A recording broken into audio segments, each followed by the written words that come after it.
The divine meta-narrative, that's a kind of technical term that is often used in the debate about modernism and postmodernism. My subtitle, Reading Daniel and Revelation in a Postmodern World. And maybe I shouldn't have used the word postmodern at all, because as all of you know, it is a word that is sometimes very imprecise, and all kinds of things are called postmodern. But I think it's true that people are thinking differently from what we did 40 or 50 years ago, and that we have moved from modernism to something different, which can be called postmodernism, even though some people think that in the meantime we have moved again from something that is, well, has several names, postmodernism, or whatever you want to call it. One of the key issues in so-called postmodern thinking is the question of truth. What is truth? Is there something like absolute truth? And then the postmodern people say, no, you have your truth, I have my truth. We all have our own truth, and that's the way it should be. Everything is a matter of interpretation, and there are multiple interpretations. That is one of the key issues of postmodern thinking. Another key issue is the rejection of so-called mega-narratives, meta-narratives. What is such a meta-narrative? It is a worldview that explains everything. A satisfying, coherent, grand story that explains life, that is valid everywhere for everyone. But the postmodern conviction is that this is really something that is mostly a matter of power play. Those who propose this meta-narrative want to have power. Postmodern thinkers say that kind of thinking is no longer valid. We should do away with it. We cannot have one story that explains everything. We must be content with partial solutions, live also with contradictions, and must be content with what is called content with small stories. So no more meta-narratives. That means nothing like we have had Marxism, that was supposed to explain everything, communism, but also the end of Christianity.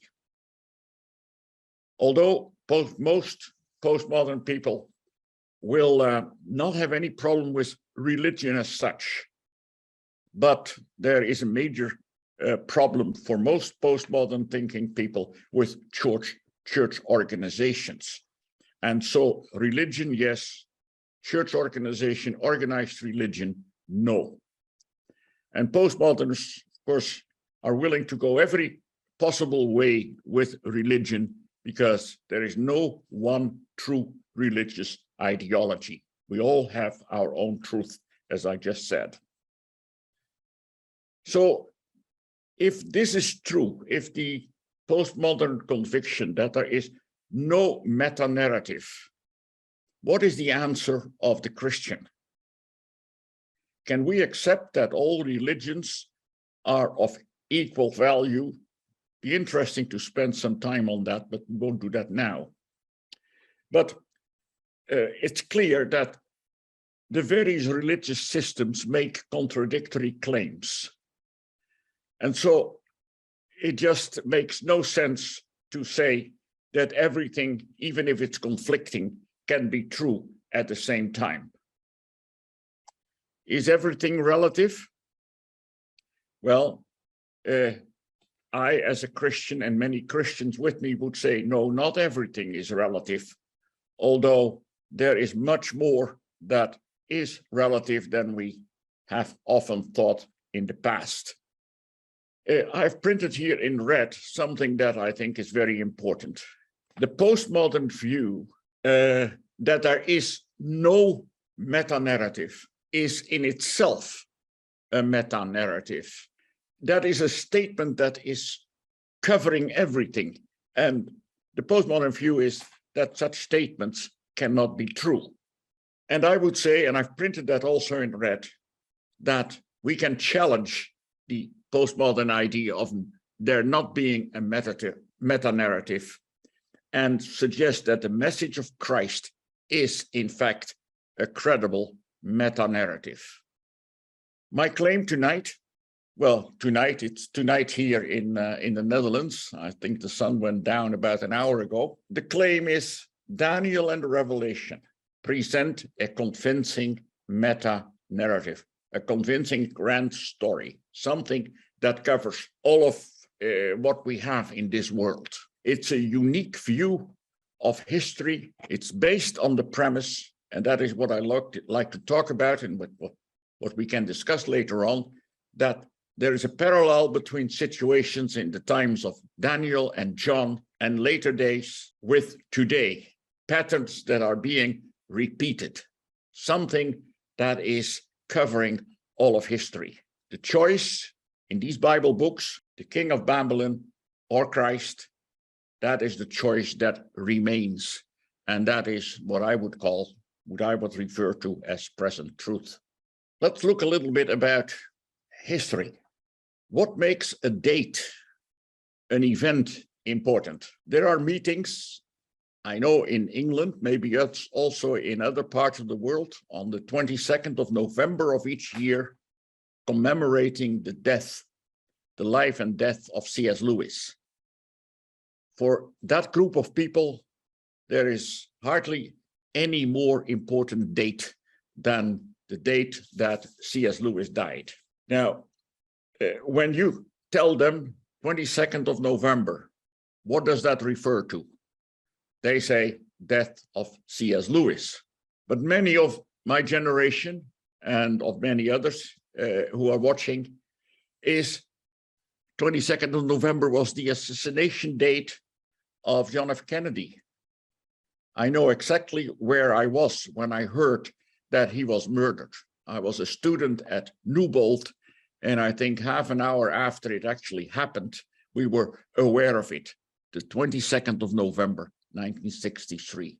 What makes a date, an event, important? 1942. That is the date of my birth. And so the year, that's quite important to me. Painful to me also, but all right. For most people, it is not important that it is the year in which I was born, but it was also because it was also the year of the birth of Muhammad Ali and of Barbara Streisand and of a lot of other people, I'm sure. And so the fact that a date is important to some does not mean that a date is also important to others. It depends. Why is the 22nd of December 1964 important to me? Well, I'm not supposed to forget that date. I must remember it every year because that is the date when we got married. I must remind you that in those days, people did get married very young. History. We have in our history books in the Netherlands, we read about 4 wars that we fought against the English. We call them the English Wars. And when you read our history books, you get the impression that the Dutch won them all. Now, I lived a number of years in England, and I wanted to know a bit more about English history. And so I bought some books about British history. And lo and behold, they don't call these wars the English Wars, but they call them the Dutch Wars. And somehow one gets the impression that they did rather well in those wars. Of course, we know that that is really fake news, but that is Well, depends on the perspective, I guess, from which you look at historical events. We all know 1492. For some, it is a landmark in the history of civilization. And for the others, it is the fateful start of terrible oppression. Another example, look at the Crusades.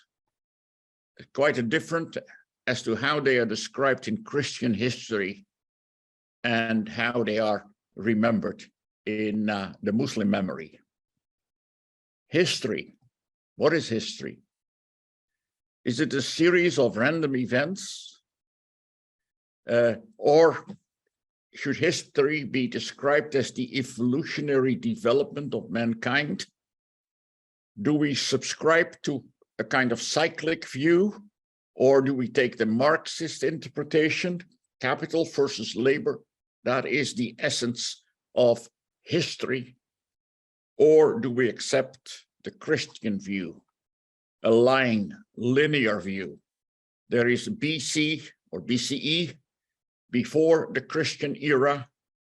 There is the moment that Christ was born, and then there is AD, Anno Domini, a year in the so-called Christian era. There are different ways of looking at history, different perspectives. We could add, there is the Adventist way of looking at history, and that is called the Great Controversy perspective. History as salvation history. And we find that, for instance, when we look at the Old Testament, the history of Israel's kings, the stories that we find in the Old Testament historical books do not really describe the political status of these kings, at least not primarily, but it's the perspective from a different point of view.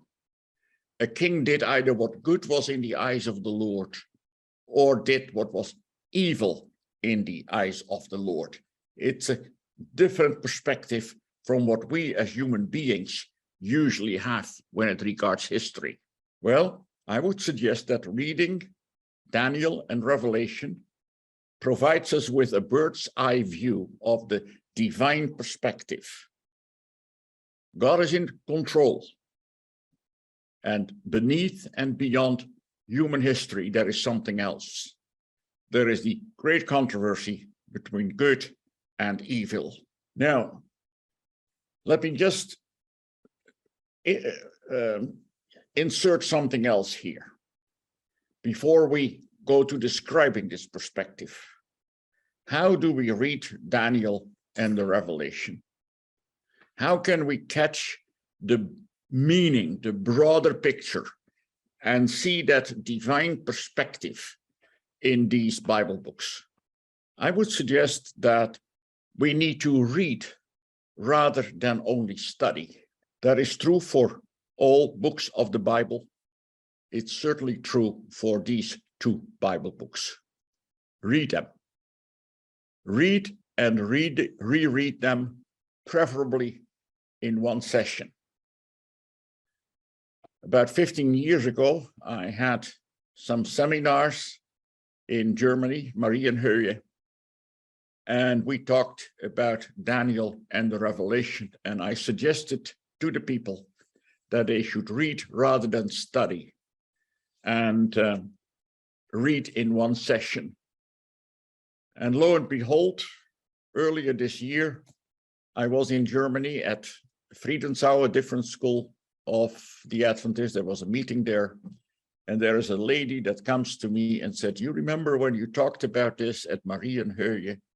You know, I have just remembered that, and I have always done that ever since. Every year I read the whole book of Daniel and the entire book of the Revelation in one session. And that has been a great blessing to me." And I think that is indeed important, to get the whole thing, experience what you read, and then use all your senses and imagination when you do your reading. Now, I would suggest that you have a good look at this painting. You can find it in the Van Gogh Museum in Amsterdam. It is one of the most famous pictures that Vincent painted. So have a good look at this. And I'll pause for a moment while you're looking, while you're studying this picture. The potato eaters that Van Gogh painted in 1885. And I think that some of you have seen this picture. Of course, the pictures of the sunflowers are very famous, but this one is also. Now, what did you see? How many people were seated around the table? How many of them were men? How many of them were women? How many of those people had something or have something on their head? How many lamps light the room?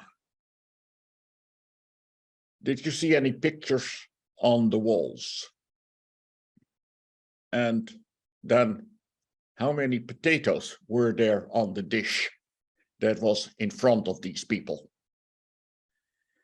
Now, when I show this picture in a hall, when there is a meeting, and then I do this experiment, it is rarely that people can answer any of those questions. That's rare. And especially the question, how many potatoes were there on the dish? Nobody knows. But then when people are not able to answer that, I ask another question. And that is, what is the message of the painting? And then people know what the message was. The message is poverty, simplicity. There's something about this picture that shows that these people live on a very basic level of society. The potato eaters. It's difficult to count the number of potatoes. So I would suggest that when you read the Revelation, Daniel, but in particular the Revelation, do not count the potatoes, but try to get the message. And I feel that many people, many Seventh-day Adventists, when they study the book of Revelation, rather than read the book of Revelation, when they study the book of Revelation, they're constantly counting the potatoes, the small things, without catching the most important thing, the overall message of the Revelation, the grand story, the meta narrative. And I have a couple of other pictures here. You know, you can analyze the colors and you can ask what details you exactly see. But when you look at this picture and just experience it, then you see this is a picture about despair. Famous picture of Edvard Munch, a Norwegian painter, The Scream. And if I'm not mistaken, I think there are 2 or 3 quite similar pictures, and one of them was stolen some time ago. I don't know whether they actually got it back. Here, you can count the rowboats, but and see how many people are in the picture. But the impression, the message is this is summer, and people are enjoying themselves in the nice weather. So let's try also, when we look at the apocalyptic books, try to experience them. Like, for instance, Alfred Dürer did when he made his famous drawings of the book of Revelation. You see here, Revelation chapter 1, where the Lord is seated there and there are the 7 candlesticks and there is John kneeling before the Lord who is on his throne. Experience the book of Revelation, and I'm focusing on the Revelation in particular. What do you experience when you are reading the book of Revelation? There is an all-out spiritual war. And the book is like a multimedia show. Sounds, lights, angels, dragons, beasts, demons. But there is overall a sense of urgency. Also the need for endurance. But victory is the constant and the ultimate theme. Experience the revelation. What is the message? We're not counting the potatoes here. We're not going to every detail of the trumpets and the seals, etc. But what is the overall message? When we read, we can be overwhelmed by that message. The overall experience, sensation is that God is in control. That is a major theme in the book of Daniel. That is the major theme in the book of Revelation. And there is the focus on God's kingdom that will come. In the book of Daniel, in the various chapters, God's kingdom will ultimately be established. And in the book of Revelation, the focus on the Lamb among the beasts. The Lamb, rather, is the focus. He will win. And that is clear from what we read in the Revelation. Be overwhelmed by the message when you read. The grand story is that God is at work behind the scenes. Very interesting chapter, Daniel 10. I don't think that we often hear a sermon about Daniel chapter 10, but it is clear that there Daniel is frustrated. He doesn't know what to think. But then there is a heavenly visitor, declares a great war is going on. And then this heavenly visitor speaks about Michael, the angel, the archangel, who has been visiting various political leaders. And I don't know that I understand everything that is being said in that chapter, but it certainly gives me some sensation that there is more than we can see. There is more than Daniel can see. There is something going on. God is at work behind the scenes. And we have that famous section in Revelation 12 that at the beginning there was a conflict in heaven, war in heaven. That's where it started. And God dealt with that. God is at work behind the scenes. That is the message. Christ is the first and the last, the beginning and the end. And all ends well. When we start reading the book of Revelation, chapter 1, we find there the vision of the 7 candlesticks. They are symbols of the 7 churches. And there is Christ walking amidst his churches, keeping the leaders in his hands, the stars. That's how the book of Revelation starts. It ends with Christ being with his church in the heaven and the earth made new. In between, there's lots of problems, but we know how it began.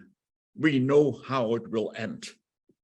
And eventually it will be end well. That's the overwhelming story. Yes, evil is real, but it will be totally defeated. It is in Daniel 7 when someone who looked like a son of man was given all the power, Christ being given all the power. And of course, we know what Revelation 20 tells us. There are many details, many potatoes that we may not understand, that we cannot count, but surely the overall impression is that it ends well. What is important for our meta-narrative is that Christ is at the center. He is the book of Revelation. It's not the revelation of John, but it's the revelation of Jesus Christ. And we often forget that. It's the revelation of history, of all kinds of terrible things, about beasts, etc. Okay, they play a role, but it is the revelation of Christ. It is about the Lamb that is slain from the beginning and that will be victorious in the end. He is the judge, he's the savior, he's the coming king, and he will be with us in the world made new. It's about Christ. It's also about the church. God knows the church. He sees the church. Revelation 1, he keeps the leaders in his hands. There are very few promises that are so powerful for church leaders than knowing that Christ keeps them in his hands. Christ had a promise for each of the 7 churches that are listed in Revelation 2 and 3. They represent all churches throughout history, all churches today.